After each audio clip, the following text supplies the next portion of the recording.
As we gather here today, let us remember the significance of this land to the Gwich'in people and commit to working towards a respectful and collaborative relationship with all Indigenous peoples. Thank you. Item number 2, adoption of the agenda. Can I get a mover and a seconder? Councillor Merrill and Alexis. Any discussion? All those in favor? That is passed. Item 3, declaration of conflict of interest or pecuniary interest. Councillor Devlin 9.3. and Councillor Alexis. 9.3. Thank you. Item 4, delegations, presentations, or petitions. I have 4.1, Children's First. Is there a representative here? Would you like to have a seat at the microphone? Just a reminder, presentations are limited to 10 minutes. Short and sweet for you. You can sit there because you're gonna talk. You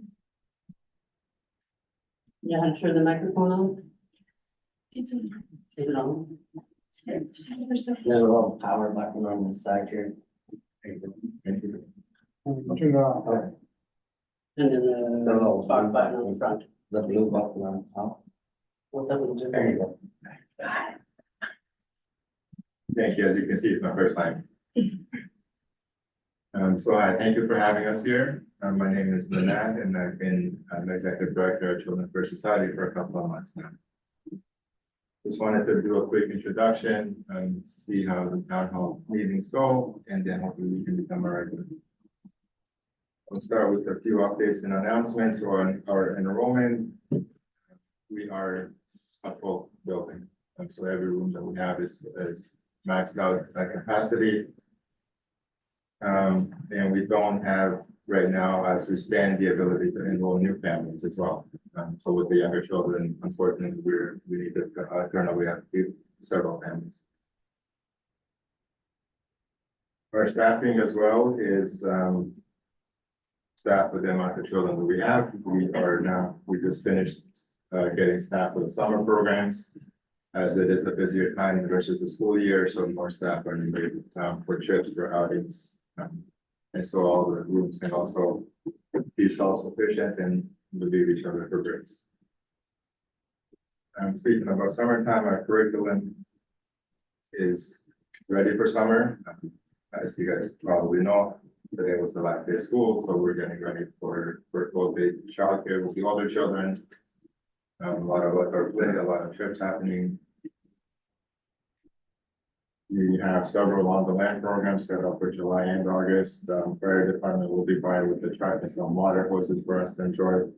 So if you hear any sirens, just a test. Move on to the building a little bit for facilities and safety.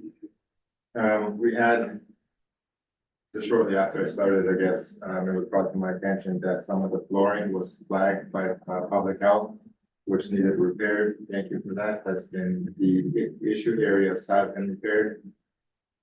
Prior to my start, there was also initiated that possibly the entire floor gets done because of the type of flooring that's there now. It's vinyl stuck on the subflooring, so as the building shifts, that vinyl floor is not as free to move as, let's say, a floating floor. So we do have a couple of quotes that were done prior to me here. We're working with a couple of funders to see if that can get done before it can get done.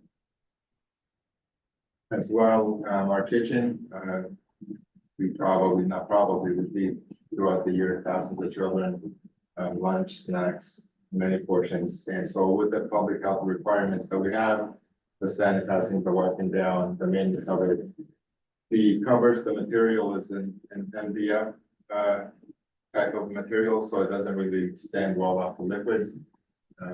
So a lot of the cabinets have worked. The laminate that's on it has fallen off. So we have, I believe, started to look at maybe like a stainless steel material. A little bit on health and safety. The building gets fairly warm, particularly coming in early in the morning, 7:30, as the sun is on the windows throughout the evening, throughout the night, and on Mondays as well over the weekend. I don't know if there's other ways to ask, but maybe we can take a look at making sure that everything is set for the warmer months. boilers, heating, radiant floor heating off.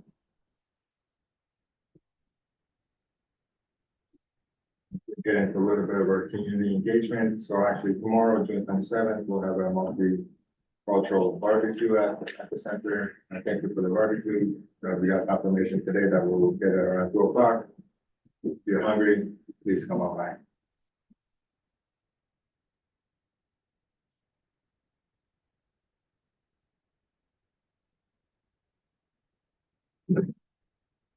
Do a little bit about our finances. Center is stable. We are also now finishing or starting up our audit, 23-24 audit, which will start up by July.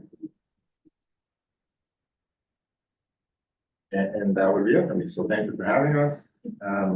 If you have any other questions, give us a call, our number, email us, we'll be fine. Thank you for the presentation. Does council have any questions? Comments? Okay, thank you very much. Thank you. Thank you. Moving on, 4.2, the RCMP report. Unfortunately, a member couldn't be present tonight. Any comments? None? Public question period. Item 6, adoption of the minutes. 6.1, the minutes of the May 22nd, 2024 council meeting. Did I get a mover and a second? Councillor Kulikowski and Councillor Merrill. Any discussion? All those in favor? Carried. 6.2. Minutes of the special council meeting of June 6th, 2024. Mover and a seconder. Merrill and Councillor Devlin. Any discussion? All those in favor? Motion's carried. 7.1 is the actions items list. Any comments? Nothing? Okay, Councillor Merrill. So this is like the GNWT policy, just because for those beneficiaries for the particular day that applies to them. So we're still on action. Action items. Oh, I'm sorry, I jumped ahead, pardon me. You're good? I'm good. Okay. New business, 8.1. It's the amendment to the HR policy, recognition of land claim agreement, Witchin Day and Inuvik Day. As you know, April 22nd is a local holiday for Witchin land claim beneficiaries. And June the 5th is for the Inuvik final agreement. Historically, administration has granted leave to beneficiaries so they could celebrate with their respective communities. However, there was no clear direction or policy to address this leave. So we needed an amendment to the human resources policy to allow for this.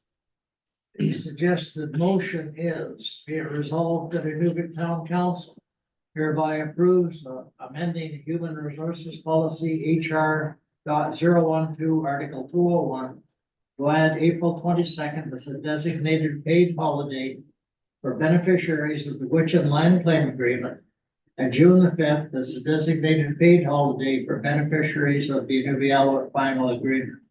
Could I get a mover and a seconder? Councillor Kulikowski and Councillor Merrill. Any discussion? Councillor Devlin. We have Indigenous staff that aren't necessarily part of one of these two specific land claims. So I'm just wondering if we can change the language to not specify April 22nd and June 5th. And perhaps to add, actually it was up here, the leave to beneficiaries so they could celebrate their significant achievements with their respective communities. So perhaps we do something where it's on a beneficiary's land day. Any other comments? Councillor Merrill? That would apply to beneficiary, people who are beneficiaries in the NWT, but not somebody who's indigenous from elsewhere. It'd get a little tricky. Councillor Harder. Isn't that what national aboriginal means? Separately. Well, we're talking about making a local rule about local indigenous groups and the beneficiaries that are employed by us. And my point is that we have a number of beneficiaries from a number of different groups that work for the town of Inuvik. So in that way, I'm just asking you for it just to not be as specific as that, but to make it as available as possible to make sure that we're matching the intent here to celebrate these significant achievements with the respective communities. Councillor Merrill. So one way to achieve that is if people have, their status as indigenous person, they can choose one or the other of those days. And then we know when people are off rather than being scattered and get confusing. Thank you. Just wondering what other local indigenous groups are there? But it's not local. What I'm saying is there are town employees that are, all I'm saying is that we've made a very, very specific amendment that only speaks to 2 specific days, and I'm just saying, I'm all for it, 100%. But maybe we should generalize it a little bit so that we are looking forward and being aware that we do have a very mixed. So you don't want April 22nd, June 5th? Well, no, they will be recognized by their respective beneficiaries, but I'm saying there are other beneficiaries that may have other respective land claims, celebratory dates. I don't understand what you want. I can help. Councillor Merrill. So under the GNWT, in our human rights policy, if you look at it, so it's if there is a celebration by the indigenous community belong to that land claim group, you get the day off if it's happening in that community. So for the North Slave, it's in the Yellowknife, or the Hay River Band would be in Hay River, that sort of idea. So if I understand Councillor Devlin, he's saying to honor all indigenous people, should we not let basically everybody who's indigenous take part, whether it's a day that their group is celebrating or whether they go on to either the Gwich'in or the Inuvik Day, but just some way to recognize that there's a lot of contribution from indigenous culture. Did I capture it? Okay. Wasn't I? Yeah. Thank you.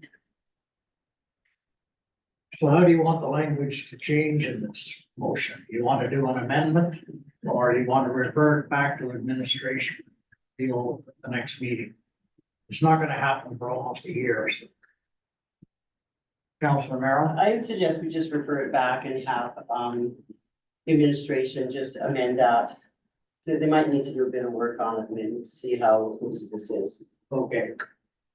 I'm sorry for the confusion, sorry. Councillor Devlin. I just couldn't understand for the life of me what you were talking about. So I'm assuming everybody here agrees with what Councillor Devlin and I have said. Thank you. Okay, so that's referred back to administration. 8.2, reallocate capital funding. From the 2024 Utilidor replacement project. Make a long story short, the Inuvik or IRC is building a hotel on the site of the old Eskimo Inn. They want to do a ramp to the parking lot over top of our Utilidor system in that area, which is an older version. That was going to be replaced probably in the next year or 2.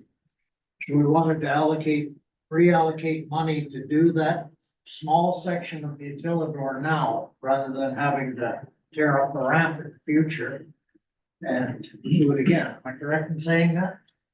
Yes. So anyway, the suggested motion is be it resolved, the Inuvik Town Council grants approval for the reallocation of funds from the Utilidor replacement project to be used for the replacement of the Utilidor for the proposed hotel building at 133 Mackenzie Road.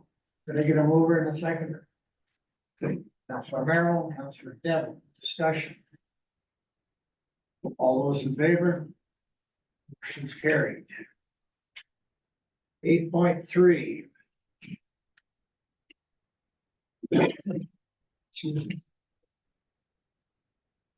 Tender award for brushing and clearing for the solar plant development. Just the motion be resolved, the Inuvik Town Council hereby awards the brush and clearing tender contract to Sky Key Ventures Incorporated with a tendered price of $45,600. A mover and seconder, Councillor Devlin. And the seconder, Councillor Merrill. Any discussion? This was the only bid, by the way. Any discussion? All those in favor? Motion's carried. 8.4, update to the MG 001 donation and sponsorship policy. What this was, the amendment basically that anybody who applies for a donation to the town must identify whether they have volunteered in particular for town cleanup. A chance for nonprofits to acquire money. So the motion, suggested motion is be it resolved, the Inuvik Town Council adopts the changes to MG 001, the donation and sponsorship policy requiring applicants to provide proof of volunteer efforts. Mover and seconder. Councillor Devlin. And Councillor Day. Discussion? Councillor Kulikowski. I just have questions. And I'm not sure how to formulate them. Is this coming because we didn't have many people come forward for community cleanup? No, And just also, in general, it's not exclusively the community cleanup. personally, as someone, That is a prime example. For example, the town giving out facilities and so on and so forth to groups that have not volunteered their time to the town past. So it's just a way of saying, hey, if you want the town to do something for you, then you have to do something for the residents of the town. you could Go comment. ahead. Personally, I think that our volunteer groups in town are already working extremely hard to keep their groups going.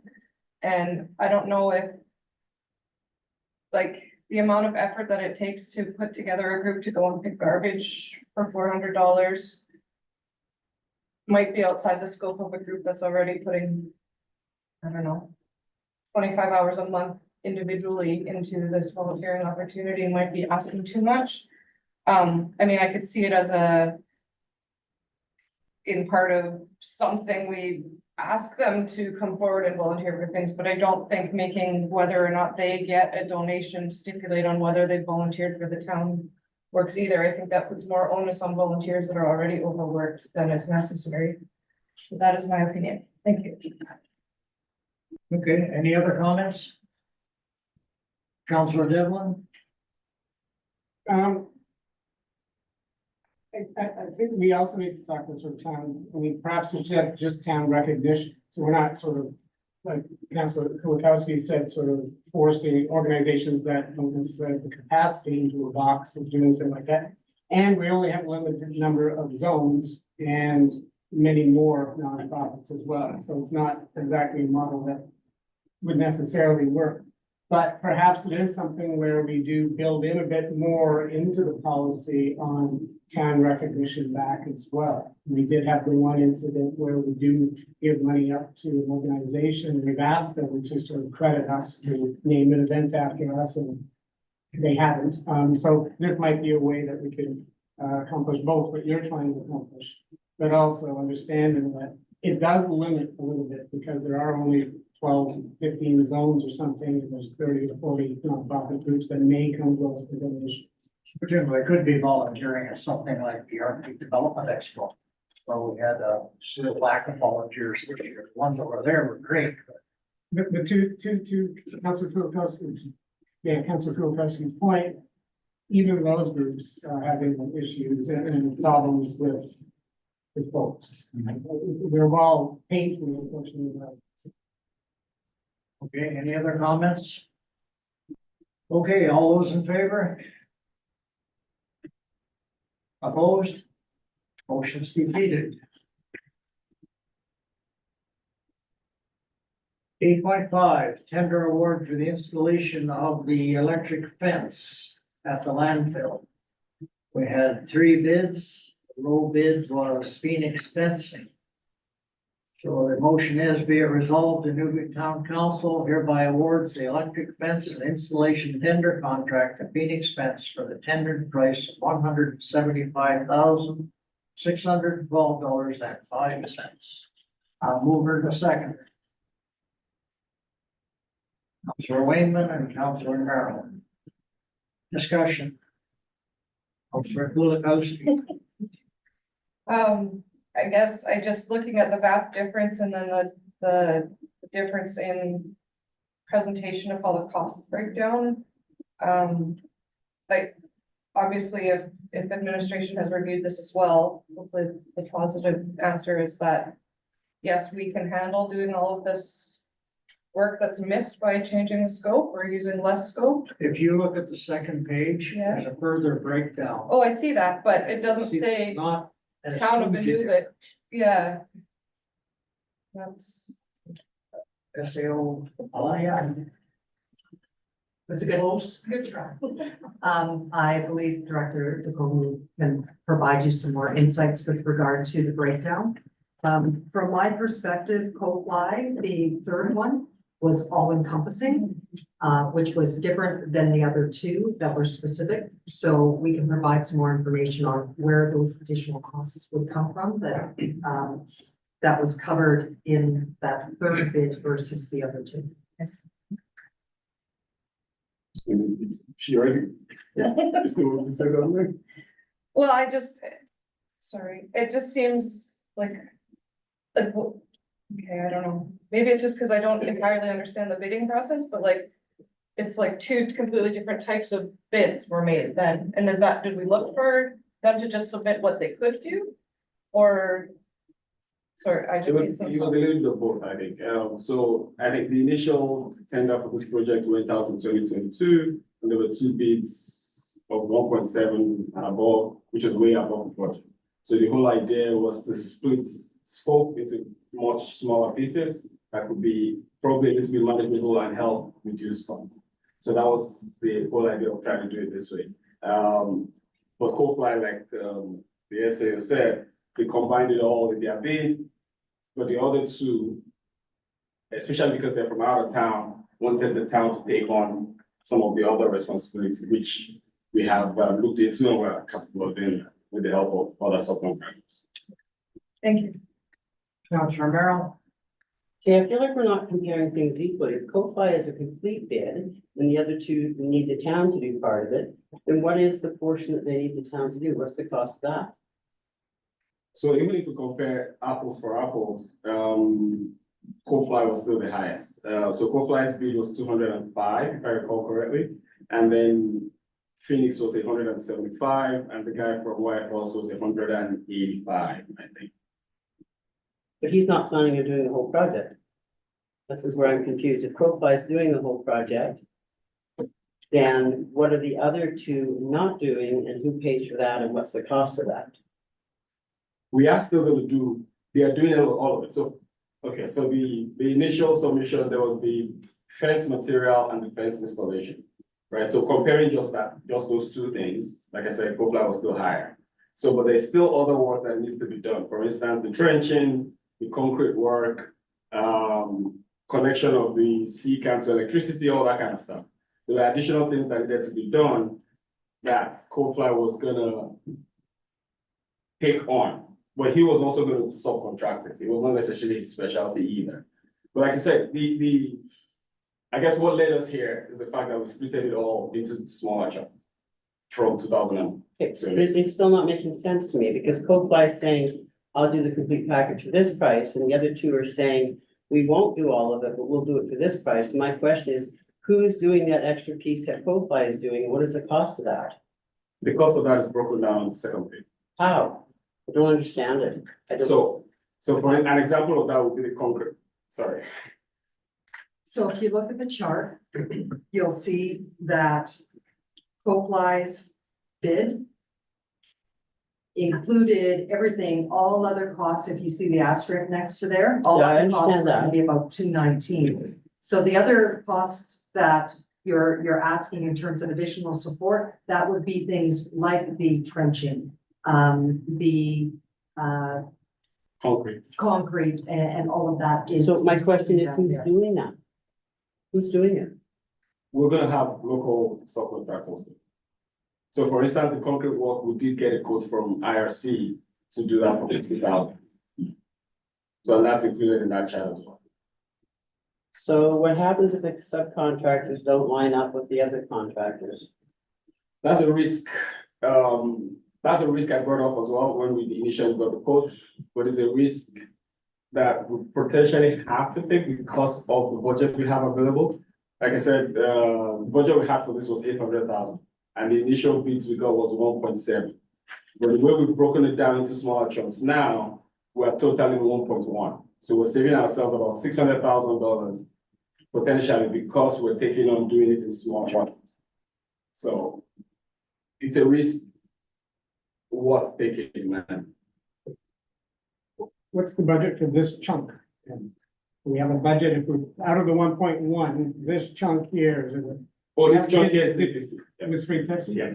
Thank you. Any other questions? Ready for the motion? All those in favor? Opposed? Motion is carried.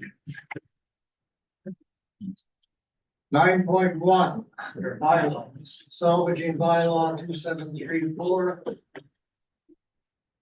Amendment to the scavenging bylaw 2647, HNS 20, change name to salvage bylaw, third reading. A mover and a seconder. Counselor Kulikowski and Alexis. Any discussion? All those in favor? Carried. 9.2, third reading again.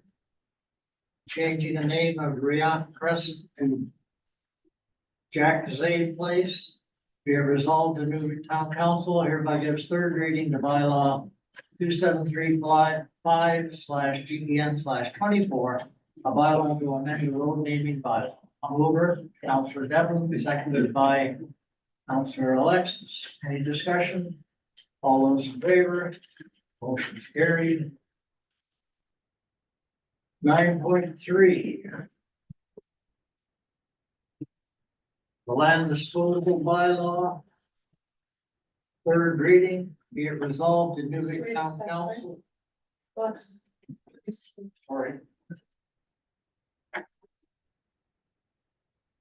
Be it resolved in Inuvik Town Council hereby gives third and final reading to bylaw 2736/LND/24. A bylaw to dispose of real property by way of sale. And that's the 25 lots in block 34, plan 3834.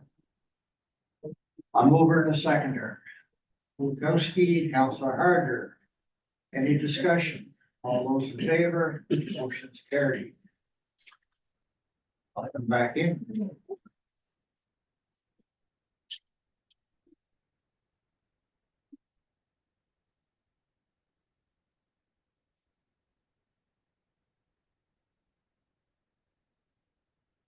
Nine point four, the bylaw will appoint the bylaw enforcement officer. And this is a term position.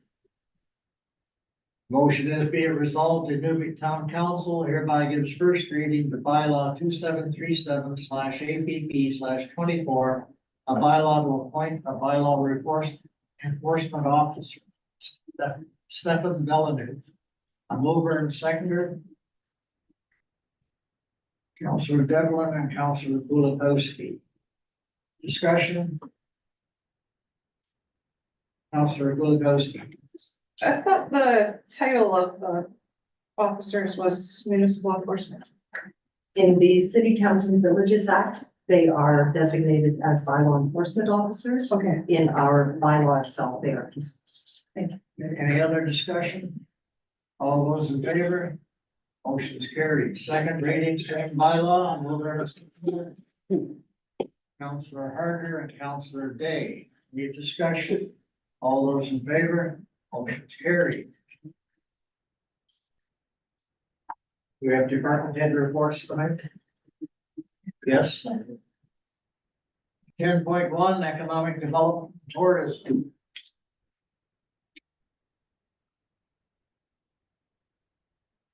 If I cannot be here tonight, I will give you a quick update on the Economic Development and Tourism Department. Regarding the events, we had the Arctic Development Expo from June 10 to the 12th. We had 32 exhibitors with 36 booths, 29 speakers, 10 sponsors, and 180 attendees. Thank you all for supporting this event. Regarding numbers, we had $25,000 government grant from the government of the Northwest Territories, which was also a gold sponsor of the event. We also had $45,000 in sales revenue. I still have to count a few more passes that we sold. So that includes public passes, attendees passes, as well as booth sales. And we had $40,000 sponsorship and over $100,000 in-kind sponsorship, thanks to the Gwich'in Tribal Council as well as Canadian North. So thank you so much to the mayor, councillors, the town staff, Ethan, sponsors, attendees, speakers, and of course volunteers for all your support, help in making this event a great success. Thank you very much. And we are in summertime and we have our summer program that already started with the Mondays movies, Movie Mondays, happening 6 p.m. to 9 p.m. on the boardwalk. Tuesdays are the workshop. We already have one with Bambi Amos, and we have our next one, Tuesday painting with Tracy Bliss. Again, 6 to 9 on the boardwalk, and you can sign up online. Wednesdays are the crop market at the Inuvik Community Greenhouse. We had a great success on the 12th, June 12th, during the Arctic Development Expo. Today is the first one after the Arctic Expo, and we only have 2 vendors, but the community greenhouse is hosting a lot of activities during the Arctic market at the same time. So we're hoping that everybody will enjoy this new venue and other activities going around as well. And of course, Saturday is our regular Arctic market, which is always a popular one. We also started the Fiddle and Flow organization and preparation. Ethan just made a call for performers, so he is organizing everything. And this will happen on August 16 to the 18th. Regarding projects, so I just wanted to mention that the department has been contacted to be part of again the steering committee for the Gulf Delta Business Trade Show that will happen in the fall. So we'll take part in that. And regarding staffing, we welcome Kieran Crawford, that used to be the front desk at Town Hall and joined us last week. And we're very happy. So thank you so much, Kieran, for joining us. And we just made an offer for a marketing communication coordinator. Hopefully that will join us in August.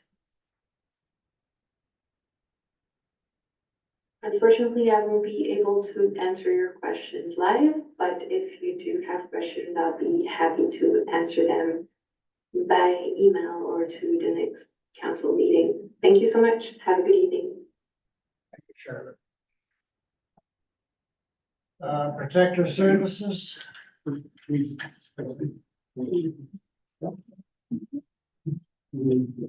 Councilor Devlin, sorry. I just want to speak to the report in the Arctic Development Expo. I spent inordinate amount of time at the expo over the 3 or 4 days, actually. I just wanted to give huge kudos to both Charlotte and Ethan for managing to pull it off. Both of them were in their first year. And it is an event with a lot of moving parts, and I think they did an admirable job. And I just wanted to make sure that they got some kudos from someone that was there on the spot and sort of dealing every day with the big things. So kudos to the team. Thank you. I agree, and they did excellent work at National Indigenous Peoples' Day as well. Any other comments? Okay, protective services. Well, hello, I think it's been a while since I've done a report. I missed one and we didn't have one in May, I believe it was. So I got a lot of content. I'll get through it pretty quick though. Next slide, please. We have the data out of the way first. And we did, I run my own variance reports to let us make sure we're on track in terms of our spending rate, what we have available and how we're doing things. In terms of our capital projects right now, we're making pretty good progress on everything. We're pretty happy where it's sitting. Our technology upgrade project, which includes our access points, some screens, the Starlink, and a few other things within the firewall. That's complete. We got everything done. It's in budget. Happy with that. Car 2 replacement, and it's also tied in with the trailer replacement. So we purchased a new F-150 and a new trailer. They were down in Whitehorse getting, the truck was getting upfitted with lights and sirens. That is complete now, and we also have the municipal enforcement vehicle. We got a new one. We actually got from our friends over at MSC. They had an extra vehicle that we were able to use, which is great timing because the transmission just gave out on the old car 3. So it's really going to improve our enforcement abilities. It was down getting upfitted as well. We drove it down last month. And it's going to be on its way back pending road access with fire. But Raven's down there right now for the one truck, and then John's sitting back down as well. We'll load the trailer, we'll bunch of other purchases and everything else, and get that back here for early next week. Our burn building, that's in progress. We're hard at work out there trying to get that done with some of our paid on call members, as well as some of our day staff as well. We're hoping to have this completed by next week, because we have training on Wednesday, and it's with the light fire, there's gonna switch things up. But we're gonna get another probably 10 to 15 years of use out of this building by the improvements that we're making. And then we've learned a lot just about the building itself, how we can incorporate more things and more technology into our training going forward. Our bay improvements, I'd say it's about 80% complete. We just have to do some final things in the bays. We improved our storage, we added new washing capabilities, all sorts of stuff in there. So we're happy with that. Pound improvements, we have that scheduled for August and September. It's basically we're doing some infrastructure improvements over at the pound itself. Our air fill station, it's on site. We have it here. We're going to install it in August and September as well. MSC fire code deficiencies. This is a project we were working on in partnership with infrastructure and MSC. It is complete. It's within budget. We are very happy about this. It covered everything. It's going to significantly reduce staff time and input going forward because we have consolidated floor plans that work with what the fire marshal needs as well. So they won't be back and forth with staff members and everybody else. We just give them the information. And they're going to be, we just update them annually with it. So Scott and his team have all the reports and everything collated. So it's just a matter of giving that on an annual basis, and every single occupancy within the rec center is covered under this. So we're really happy about how that worked out. The community wildfire plan, we're using it's an 8-year project where we are using a portion of the funding this year. We're working with infrastructure to combine this with the brushing contract that's going out imminently. It's out. That's going to focus on some critical infrastructure in town. We tilled our system, some areas that need more brushing in accordance with the fire plan, and widening existing fire breaks. We still need a lot of money available. We're still working with ENR. We decided we didn't want to do a big project on this until we did some of the smaller stuff around it first, and really dove into the new plan for interface response. ENR is getting some, ECC is getting some new vehicles that are going to help with that and integrate into that. So we're just waiting until everything's on the ground, everything's ready. And then we're hopefully going to be doing some larger fire breaks to kind of complete the bypass airport road fire break in the winter 2024 from Wally 2025. So that's pretty straightforward. So everything is within budget and on track in terms of where we are. We're pretty happy with that because we had a lot of projects on the go, but it's working. In terms of operating, I completed the variance report, as I said, everything's on track, and within budget. So on track in terms of the burn rate that we're expecting. I don't like to leave a lot to the last minute, because that's very difficult to do in terms of getting things here and on site and everything else. So we're sitting right exactly where we want to go, where we want to be. One other thing we did is there was a bit of reorganization, restructuring. We took over IT within protective services, took over the IT division. So that we made a number of improvements on that front in terms of increasing security, especially, but password and account access. John and myself have kind of been heading that up, but we have prioritized hiring an IT technician. We're doing interviews on Tuesday, if everything is scheduled properly. We expect to have that person or a person hired. We have some pretty successful or pretty good candidates, we believe, local candidates. It's 3 people from Inuvik that we're interviewing. And we're hoping to have them hired before the vacation, at least somebody. With this competition, we limited to 25 kilometers within Inuvik and targeted somebody to train for this because we really wanted to work on skills development and training within our community. In terms of our calls for service, this is kind of the last 2 months on here as well. There's been a lot of animal control calls. I'll speak to that in a further side. We're taking steps to improve efficiency on that and again, reduce staff input to it. Yeah, I'll just get on that later. We've done 8 vehicle interventions. It's more limited right now just because we haven't had an enforcement vehicle for some time. And we're really limited in what we can do for traffic enforcement with the traffic blue lights. There's lots of foot patrols. I didn't actually get everything included with the numbers for the foot patrols that were happening through AD in the last couple of weeks. But they've been out and about and we're planning on increasing that throughout the summer as well. On the fire side, we have had 9 fires ranging from very small fires to structured fires. We've got 11 technical alarm faults. The numbers we're seeing will start to reduce a little bit, especially with more education. Things have kind of gotten a little bit weird, but mainly because the company, Fire Prevention Services, were up in town doing things, and that triggered a lot of false alarms, unfortunately, during the time. And 8 nuisance alarms. We don't really have a lot of control on that. That's typically people pulling the alarm station. We've also had 11 medical assists. I should say that's still assists. We're not primary response in this. We assist AMS for echo calls, as we call them, so cardiac arrest, life-threatening injuries, and any NVCs that require power seals as well. We have a really good working relationship with RCMP and AMS on all of these, so it's been a really good being able to assist them on this, and all 3 organizations are working quite well together. Everything else is kind of qualitative update. I leave the photos on these. So first of all, we got a couple new additions to protective services. Stefan Villeneuve, thank you for doing the first and second reading for that. Stefan has joined our team I'll get to this in a second, to cover for Carl while Carl's on leave. Stefan's joined us probably till around December or so. He's been great. We really enjoy his energy. Stefan grew up in Inuvik. He left for some time back to Ontario, but then recently moved back about a year ago or so. He's been on the fire department for some time. He's had a lot of energy. He's always had. We had him as a casual animal control pound specialist, and then he did a few other casual positions, and then he was a successful candidate for the term position. So he is doing just great. We're getting him out and about. He's done some real comprehensive training with some overlap with Carl before he left, as well as Raven, and he's fitting in really well. He's got a lot of good soft skills and social skills that are really emphasizing their education over enforcement aspect, and he really interacts well with the community. On the right-hand side, we are super excited about this. Carl just had his baby. Well, he didn't have a baby, Jake did. This is Sage Murata. He was just born last night, 7 pounds, 10 ounces. We're all just so super happy for Carl and Jake. He'll be back in Inuvik sometime in July. I'm sure you'll see them around. It's great to see this. So happy to see him. Is that baby already signed up? The fire department? Soon, well, he's definitely gonna be. Going, Carl? We actually did our first test page. Yes, yeah, we always To welcome. introduce new members through our pages and we welcome them to the department. So, next slide, please.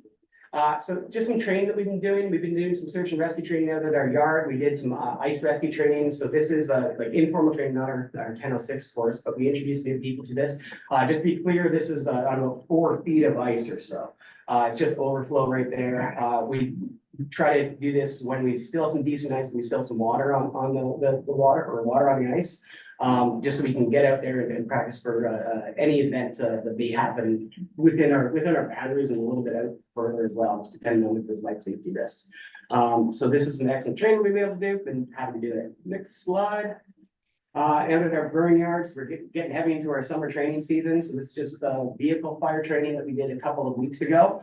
And introducing new members and constantly training our constant turnover of new members that we have in our department. So lots of fun out at the yard. Next one, for operations, it's not often to get up post operational photos. One on the left is Deputy Chief Hicks's helmet from structure fire we had. So this is what we train for. Is situations like this where we're doing property conservation, life safety interventions. And then we also see events like on the right. We had an interesting barbecue call where we had 16 personnel, 5 fire apparatus, 3 RCMP trucks, and an ambulance. And it was those ribs right there that was the source of the fire. I didn't try them. Next one, please. Our capital projects, just to give you an idea what's happening. So on the left-hand side, that shows some of our new storage areas. So heavy steel shelving with all, a lot of our equipment organized on it as well. It puts everything in one place as opposed to all throughout the fire hall and yards and various other places. So the one on top left, that's all of our fire equipment, motor vehicle collision equipment, everything that we may need is excess gear that's not in the apparatus. Bottom left is our special operations gear, so ice rescue equipment, ropes, all of our hardware, anything we need for embankment rescue, for ice rescue and things like that. The top center photo is the new MED truck with the blue and red lights fully kitted out. The bottom one is part of our technology upgrade. That's the Starlink that we use throughout the communication outages.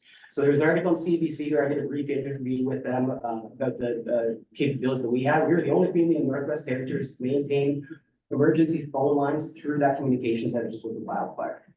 We developed some pretty good protocols with RCMP, AMS, and the hospital for future events. We basically supply them with radios using our equipment. We use our Starlink, and we've also, since we've taken over IT, we've purchased another Starlink for the municipality itself. And that was going to be permanently mounted within the town hall to automatically switch over. And that's going to provide Starlink backup to here, the MSC, as well as the Welcome Center. Anything that's on our internal fiber network will have Starlink backwards, so we will not lose communications in the event of any emergency. Top right is our trailer. It's a tilt deck trailer we bought in Whitehorse. We're pretty excited about that one because we won't have to, it's gonna be a lot easier to get our stuff on it. Bottom right is the new installation going into the burn yard room, just so you can kind of see what's happening there. Next one, please. Community engagement, this is a big part of protective services departments. We're on the community and trying to make ourselves visible and help people out. This is bike rodeo, so all 3 MED officers, we have a little bit of crossover with Carl and Stefan, which is great. They went out and taught every single elementary school child at the school how to safely ride a bike. I'm not 100% certain how well that took. Seen some kids out there more recently, but they had a really good time. Kids are recognizing them all over the place. They did a pretty good obstacle course in there, and it was a cold couple of days, but fun couple of days. Next ones. May look like we're golfing, just having fun, but that's Stefan out at the ADA events. So we made sure that we were at every single event that was happening, walking, being present, engaging with the community members, tourists, partners, and everybody else. They went out to the one event that we had at the golf course, and they convinced Stefan to get up on the driving range and take a few shots. The middle one is from the most recent barbecue, the Midnight Sun Fun Run and Midnight Madness. We assisted with that during the barbecue. Thank you to Community Services and Parks and Rec for organizing all those events. We're glad to be able to help out and just provide this kind of service to everybody in the community. We went through 200 hot dogs, 200 hamburgers, almost 200 hot dogs. We had some excess and we brought those up to the shelter for finish. There's Raven giving out tattoos at the fun run itself. We did a bit of traffic control and race security. We had to pick up one person who didn't quite make it through the half marathon, but he gave it a heck of a shot. So. Next one, please. We did it. We've been doing lots of tours. This one with Captain Camacho's kindergarten class. They came through one morning and got to tour the fire hall. That was a bundle of energy for sure. And then our annual fireball happened at the start of May. There's our crew right there.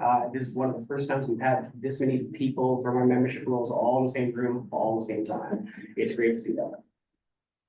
Continue on, please. Coming up, we've got the IT position. The interviews are scheduled. We're hoping to have that done soon. Next week, we are doing NFPA 1006 technical rope training. We're using some funding that we received from NACA Highway Rescue Funding. It's going to focus on embankment rescue for tourists, local people, everybody within the region. If there's any NPCs or any accidents off the embankments on the highway. It was a capability gap that we recognized, and we figured it's just a matter of time until we actually have to do a high-risk rescue off the side of the road. And this is going to give us the skills that we need to do that. Our animal control procedure update. Savon is working on that with Raven now over the next few weeks. We're really solidifying our adoption process. So working with other shelters in the set, because we are not a shelter, we are a pound. We do not have the ability to take care of animals and provide that kind of level of service. So what we want to do is partner with third-party organizations to be able to promote northern adoptions and get the animals out here into loving homes, or do it locally. So the organization we're looking to partner with is Adopt Pets. So that's going to provide a conduit for people within our community, within our region, and all throughout Canada to be able to adopt dogs and other animals, I guess, that come into our care. Another thing we're doing is microchipping. We're just in the exploratory stages on this, but we're purchasing a scanner, and then we are looking into training to be able to do microchipping. We realize we spend a lot of time when we catch a dog trying to find out who it is. It doesn't have a tag on it, or it's been ripped off, or it isn't registered at all. It's relatively cheap for us to purchase microchips. And what we would like is for every single dog that comes through our pound to be chipped. And then we want to subsidize as much as possible as well. To put in perspective, it's about $5 to $10 for a chip. And then if we spend, it's about $65 save the benefits and everything else per hour to track down a dog. It makes sense for us to do this and work with the vet clinics that come in as well to get every single animal in the Inuvik chipped. So we can just scan it, we know exactly what it is, and reduce this time that we spend on this. So we're hoping to see some great improvements on that, so we can churn out dogs here as fast as possible. We don't have to keep on caring for them. That sounds horrible, but we know how to get that here. We're continuing with our NFPA 1001 professional firefighter level 1 and 2 programs. We have a 6-person cohort going through it right now. We're going to do evaluations towards the end of the summer. We're pretty sure they're going to be very successful with that. We just graduated our last cohort. They completed everything. So we have 6 new graduates from that as well that are all in town. They are still within the fire department. So that's great that we're keeping that talent and that skill set within the municipality. And then we have our EMR recertification. We're just basically doing a recert for our existing emergency medical responders. We're going to do that in the fall, and that's going to get us all in the same cycle. It's a 3-year expiry with that program, but it just increases our response capabilities as well. I'll be on vacation in July as well for a number of weeks. John's going to be acting my stead, and we have all sorts of duty officers that are going to take over duty coverage and response coverage during my absence. So we're planning for this. We've been planning for this for a while. And the town will be well protected during my absence because we have a great group of officers and firefighters. That's all I got. Any questions? Any questions? Councillor Devlin? Thank you very much, Chief. Appreciate it. Lots of information, lots of very good news. I'm just wondering, just questions on the enforcement front. We're in the season right now. A lot of tourists coming in. Parking, camping. We had tourists for 3 nights camping in Jim Couey Park. We had a work truck right in front of the Aurora College temperature sign for 5 days last week. So our enforcement, are we getting out to make sure some of these bottlenecks are being taken care of and some of these scuffball campers are not camping on our public grounds? We are. We go on proactive patrols, and I should say we, it's the municipal enforcement officers. They're getting out and about in the community to see what's happening, especially in terms of parking. There's a new parking sign obviously over by the Ball Diamond. We've been working with partners over in other departments just to make sure that we have the proper signage up in place and we can enforce that. Again, we go with education over enforcement. We're aware of some of the campers and we might have chatted with them. It's difficult for us to keep track of it because once we observe it, that's when the countdown starts. Unless we get a comment from the public or a complaint from the public, and then we take swift action on those as well. There was one actually parked right out in front. I noticed that. We went over and had a friendly chat with them. Just walked over, handed them a couple patches and fire department, asked them where they are from Vancouver. touring up the tuck, we reminded them that there's not a camping site. One of the difficulties in the past week is that, the campgrounds have been full and that the roads closed are very limited access through them. There's been a lot of people building up in the Inuvik. So we do want to get out there to enforce that when we can, but we do need the public to provide information as well, because we can't always find it on proactive patrols. Because we're just seeing that one particular snapshot in time. So if there's somebody parked in front of Aurora College, for instance, if we get anything from Aurora College, we will absolutely be over there. If they're parked in front of on the parking lot though, we're not able to enforce that unfortunately, because it's only within municipal roadways that we're able to enforce that on. We actually checked it out in the atlas just to see who owns that parking lot on the other side. It is on our property and it's on the roadway, not the school. So that's why we wouldn't have to go back over that. So, but we are limited in terms of where we can enforce. It's on private property, which includes GWT. That's not something that we're able to enforce because it's considered private. So. Well, I made a mistake. The ARI temperature sign right on the corner, right by the traffic lights for 5 days last week. And everyone had to drive around in that truck. Which one was this? The Paul Brothers truck is sitting in front of the temperature sign at ARI, Like on the road itself? right on the road, 5 days. And Yeah, we nobody did it. didn't see it. We didn't hear a word from anybody else about it, but if we do hear from anybody, we will absolutely enforce those. Thank you. Any other questions? None, thank you. Thank you. There's infrastructure.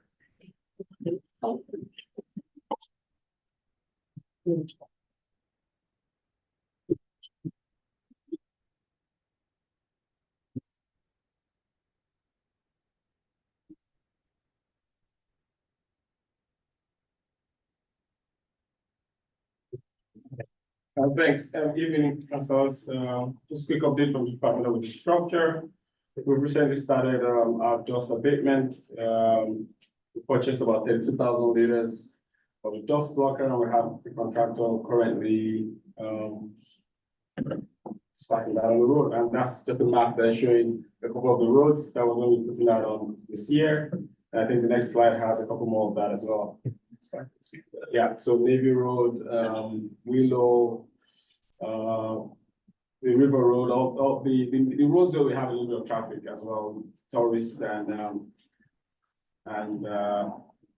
businesses really.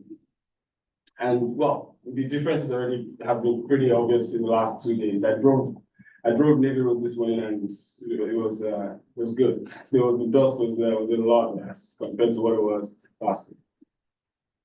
Yeah, next slide. So we have the summer maintenance going on right now. The utility crew, they're out there checking all the problem spots we had in the winter and trying to fix those. The pictures you have on the screen is one where the wooden pile is, of course, frost jacking and it's pushing up on the utility door, and they cut that down. So that's going on for the next couple of weeks here. They're going to keep inspecting the utility system and fixing any issues that may come up. And just like Brian mentioned, one of the things we're trying to do at this time is brushing to clear out. And we're focusing, well, a part of the focus is the utility system, which is an important infrastructure. So we're going to have brushing done on a good chunk of those around town to make sure we have access and obviously help with, well, fire prevention.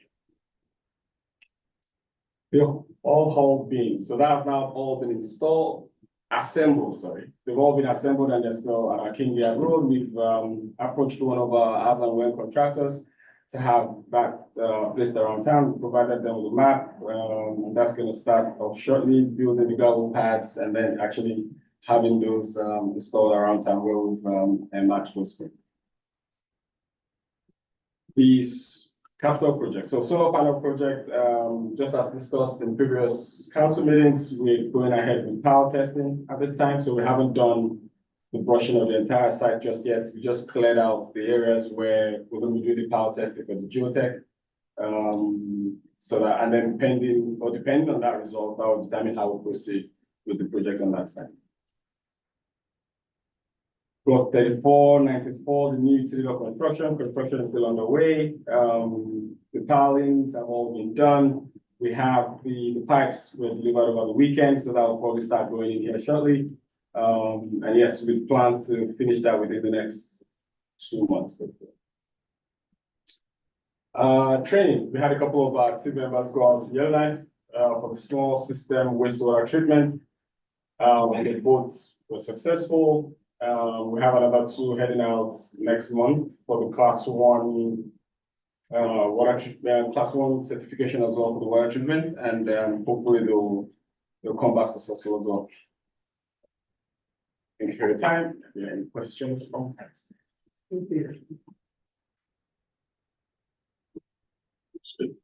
Let me ask a question. I have a question for the road maintenance. I know near the intersection of Redmond Street and Inuvik Road, there's a master big hole in the street. And I was wondering if you were aware of that and if yes, if you're planning to just maybe fill out the hole, because it could be dangerous for kids who's like running bikes in the streets.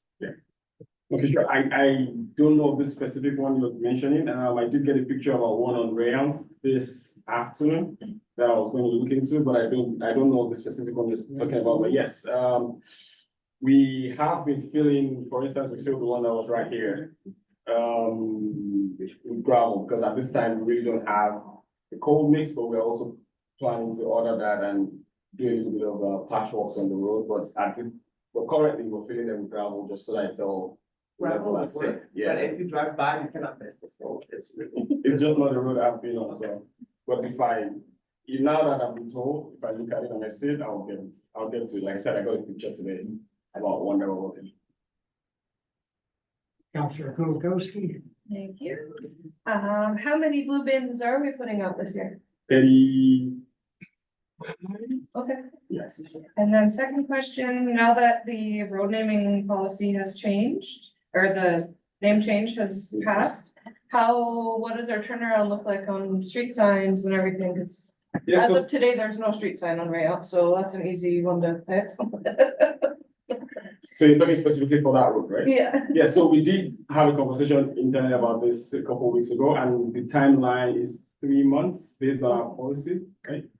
Yes, based on our policies, which I will speak to later Oh, in terms okay. of, we were planning September, once everybody's back, to have an official road naming.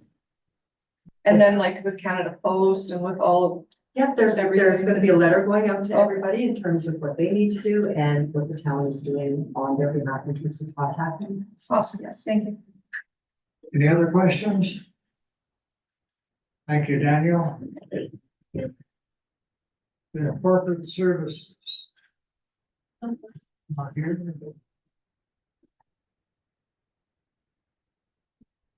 There is not, he is on medical right now. There's no report.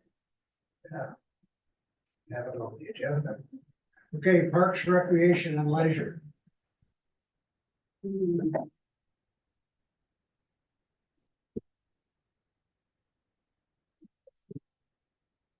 evening, everybody. Oh, sorry, good evening. As Brian mentioned, it's been a while since we've given updates. Mine is not as detailed as Brian's, but I did, in my department, accomplish quite a bit of things. As we all know, my department is mostly boots on the ground for the Arctic Development Expo. And without the hard work of my staff and detailed oriented individuals, that event would still happen, but maybe not happen to the best of its ability. So the details to booth setups, floor plans, various other things that happened through that trade show. My staff deserve a lot of accolades for that, so thanks, guys.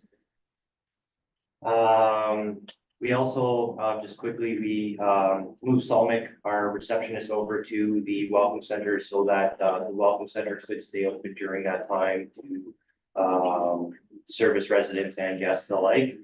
And Trace stepped up to the front desk and manned that during the first 2-3 days of the Development Expo. We hosted the Aurora College graduation on Friday. Again, another detailed setup. Aurora College was very satisfied with everything that was done. We also hosted a couple of pride events for inclusion, community support. No problems, no issues. They were very happy with how everything went. We hosted Totally Arctic Wrestling in the park that same week. I'm not a wrestling fan, but as far as I know, everything went off. All their paperwork, insurance, all those things were in place and they were quite happy, and a lot of kids were pretending to be Destro and a whole bunch of other wrestlers in town. Late in May, we held our community garage sale. It wasn't all that popular, but you know, residents did show up and people perused and bought stuff and got rid of stuff as part of our kickoff to our community beautification campaign. So yeah, we've been busy. Coming up, we've hired a bunch of staff for the summertime for Camp Kabuni. We're bringing that back after a number of year hiatus, which was a massive gap in service. We feel it's important that all kids have an opportunity to attend camp. So this year also with camp, we're extending 6 spaces to GTC and 6 spaces to the IRC to populate names for us so that their organizations have access to our camp and programming. We also have reassigned a number of lifeguards to various positions across my department, to maintenance, library, support staff, program support staff. And to summer camp support as well. So, you know, as unfortunate as the pool closing for a number of residents, our staff, our workforce are still employed and working. So, not as exciting as Brian's IT stuff, but this little module here, network rack, was in Shandy's office or pool supervisor's office on the floor under some books with boxes around it. So we had some network cabling moved, and this is phase 1 of our infrastructure for network security, and just making it a little more tidy and neat. So that's phase 1, and then next will be some more hardcore network mapping to find out where those actual numbers represent into which various room or section of the complex that it has. So I'm not sure if everybody's familiar with the Alone TV show, but it was held at the GTC Wellness Camp. We were fortunate enough to host an Alone TV screening with partnership of ITI, NWT Film Commission, and the Gwich'in Travel Council. So these are just a couple of the shots of it. I think there was like 35 or more people that showed up to this thing for a couple episodes, which was really great because sometimes film screenings here is kind of drabby, but this was widely popular. I'm available to take any questions or comments. Questions? Councilor Lutkowski. No question, just comment to say thank you for the programming. I know the ball diamonds are looking great too, and you know, rec programming is up and going in town and it's appreciated. So. Thank you for noticing. Thank you. Next, we have Senior Administrative Officer.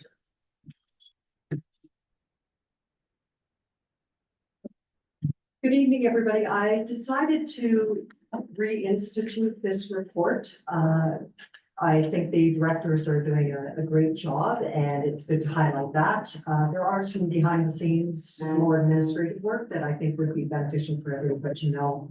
Having said that, not nearly as pretty as pictures and stuff, and probably some spelling errors because I did fairly quickly, but we'll go through it now.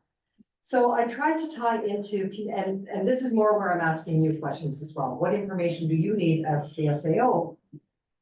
As the acting SAO, where you need that information. So looking at the strategic plan, a lot of it is community engagement with Indigenous governments and other community leaders.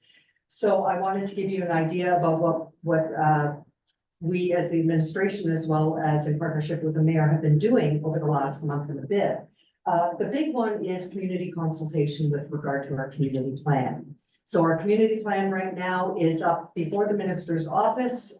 There are several checks that they have to have as well, and one of those is community engagement and consultation with the Indigenous governments. And the Gwich'in Tribal Council has been very active and collaborative with us in terms of providing that feedback to us. So we have had several meetings with regard to that. I'm happy to say we are almost at the point where we can get the ministerial approval for that, and I hope to, in the July 8th meetings, bring that community plan and zoning bylaw to you for third reading. We have also done some work with both the homeless initiative as well as the shelters.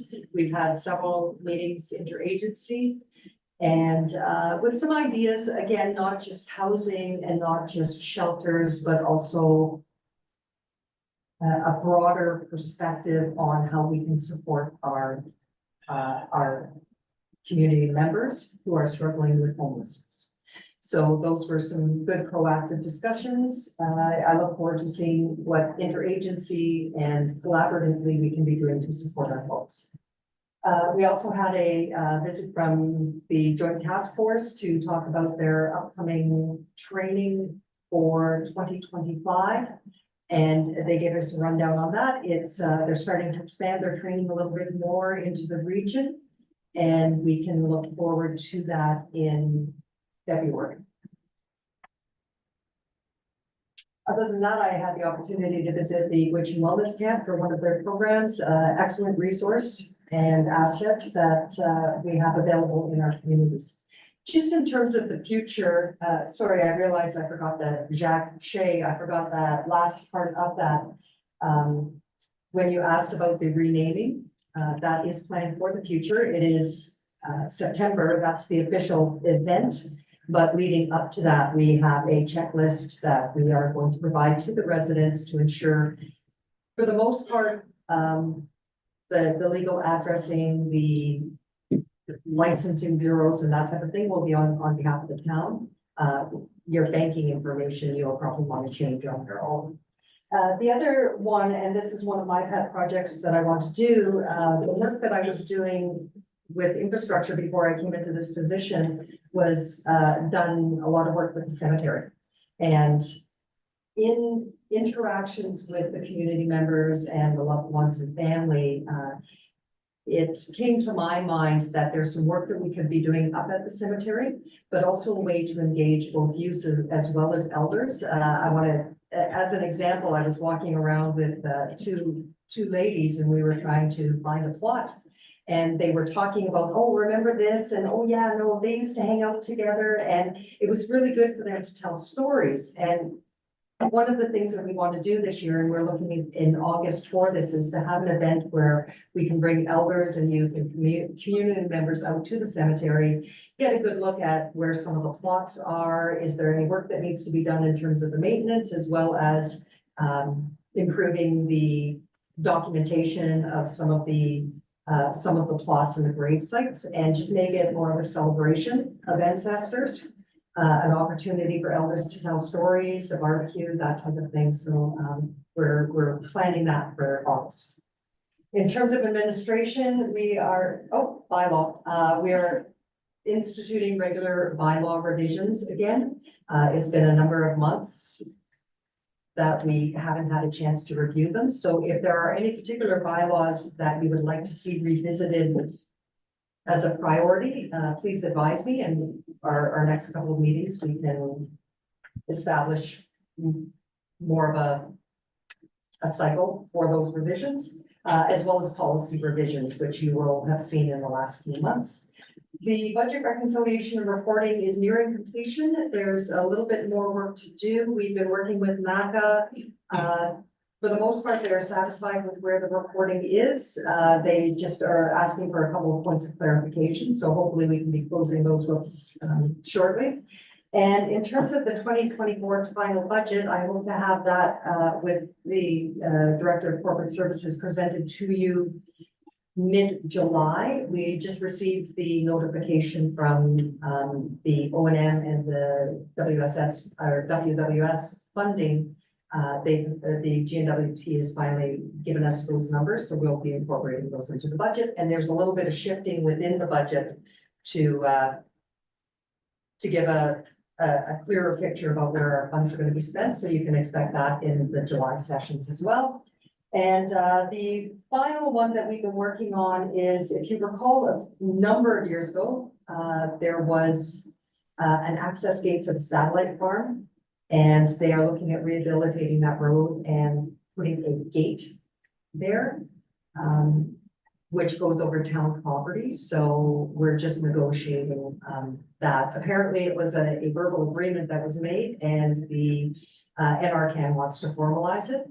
So it's something that we are working on as well. Looking back at council discussions from that original discussions years ago, one of the concerns was the traditional land use and berry picking and access. And I made that clear to NRCan that shall continue, and we are working on not necessarily liability or waivers, but warning, if you're going to use this, use it at your own. So we don't, I wanted to ensure that any of these agreements aren't going to prohibit people from actively practicing traditional practices on the land there.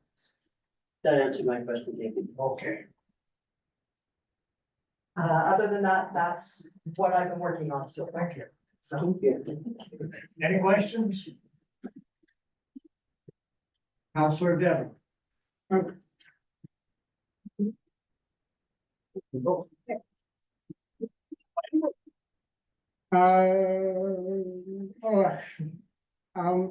Bylaw review committee, I think we had made some suggestions at our last meeting as to the next set of bylaws to review. I'm not too sure. Yes, we can revisit those, but I do know in the last 4 months that there are several that have come up that need some work. Just based on navigating through them for some of those. So we will look at the previous one and then add a couple of other priorities. Any further questions? Thank you. I need a motion to approve the director's reports. Councilor Kulikowski and Councilor Alexis. Any discussion? All those in favor? Motion's carried. 11.1 strategic priorities chart. Any questions, comments? None? Item 12, council concerns. Anything tonight?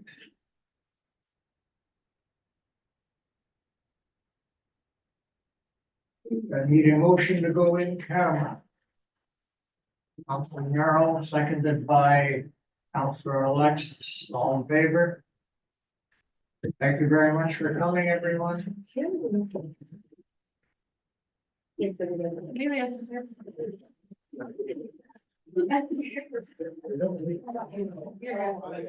It's just